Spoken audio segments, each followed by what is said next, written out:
a declaration that Africa... We are rich underfoot, but poor on the surface. When will these rocks lift our people? That question is what brings us to this room today. It is our continent's minerals moment, our equivalent of the founding OPEC, a declaration that Africa will no longer be a silent supplier at the bottom of the value chain, but a core architect of the new global economy. For too long we have reaped the meager returns of underinvestment, of exporting raw ores and of limiting ourselves to a marginal industrial base.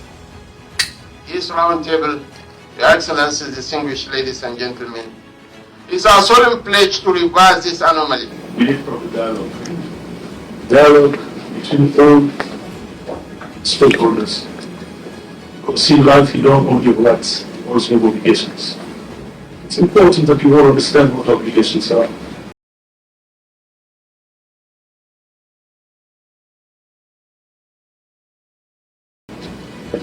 We deliver on our obligations. For us, I need a forum like this, captains of the industry are here, political leaders are here, those who are making decisions and policies are here, so that we come up with the right policies to unlock this work. Local processing and high value returns from exploitation of these critical minerals can best be realized if innovation is adopted.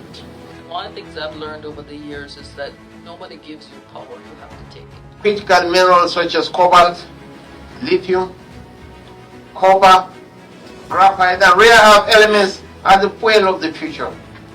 They power batteries and electric vehicles. They sustain clean energy grids and digital economies, and they underpin defense systems. And since Africa holds more than half of the world's reserves, our stake in this unfolding scenario is undeniable. From East Africa, we know the urgency of this moment.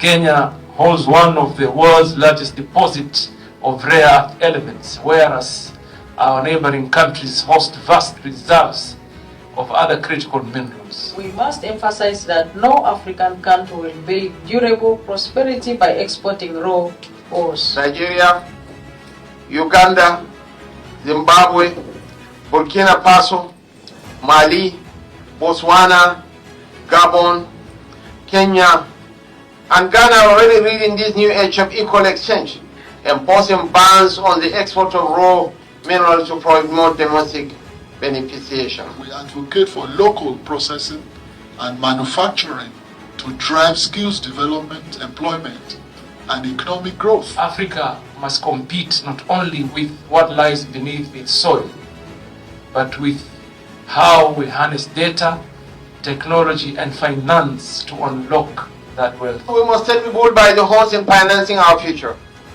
Never again shall we wait for capital to trickle in. With sovereign funds, blended vehicles, and innovation tools like the African Mineral Token, Africa shall finance Africa. The task before us today is how to raise over $500 billion needed by Africa to participate fully in the global mining value chain. We are not asking for charity. We are asking for partnership. We are not asking for donation. We are asking for investment to promote our mutual global interest. None of us can achieve this in isolation. When spider webs unite, they can tie up in line. Colleagues, let us leave New York not as 54 fragmented states negotiating alone, but as one Africa with one strategy, one standard, and one voice.